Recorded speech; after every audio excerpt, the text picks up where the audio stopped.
بندے ہاتھ کھڑا کریں جو روز اپنی امی اور ابو کو کٹ کے سوتے ہیں. ویکھیو جی ہونی ذرا ایڈا وڈا مجمع جی ہاتھ کنے کھلاؤن لگے جی.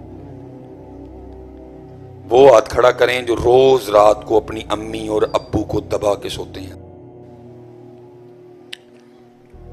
1 2 3 4 5 6 7 8 9 10 11 12 13 14 15 16 17 18 19 20 21 22 23 24 25 26 27 28 29 30 31 32 33 34 35 36 37 38 39 40 42 43 ایڈے وڈے مجمع صرف 42 بندے بیٹھے نے جڑے رات نو اپنی امی تے ابو نو کٹ کے سوندے نے. اے ساڈے حالات نے, اے ساڈے حالات نے. کی تانوں جمن دا جرم کر بیٹھے نے تاں نہیں کٹدے ہیں؟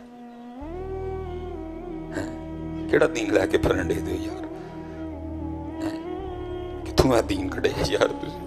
وہ تسی راتی امی تے ابو نو کٹ کے ہی نہیں سوندے ہیں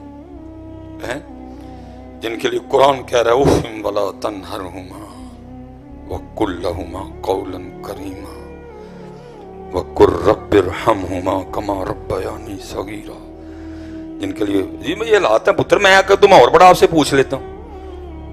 جن کے لیے قرآن کہہ رہا ہے وَبِالْوَالِدَيْنِ اِحْسَانًا, صرف اتنے بڑے مجمع میں 42 بندوں نے ہاتھ کھڑا کیا جو رات کو اپنی امو اور ابو کو دبا کے سوتے ہیں. اے کتھے تاڑیاں محفلاں, کتھے گئے تاڑے مہنگے مہنگے نعت خاں؟ اور منہ پہ مارے گا وہ تمہاری محفلیں. اس کو نہیں ایسی محفلیں چاہیے جس میں وہ لوگ بیٹھے ہوں جو رات کو اپنی امی اور ابو کو دبا کے نہ سوئیں. اور تو اتنا سا بلونگڑا تھا, تجھے پال کے اس نے اتنا بڑا کیا, تو رات کو اپنی امی اور ابو کو دباتا ہی نہیں ہے.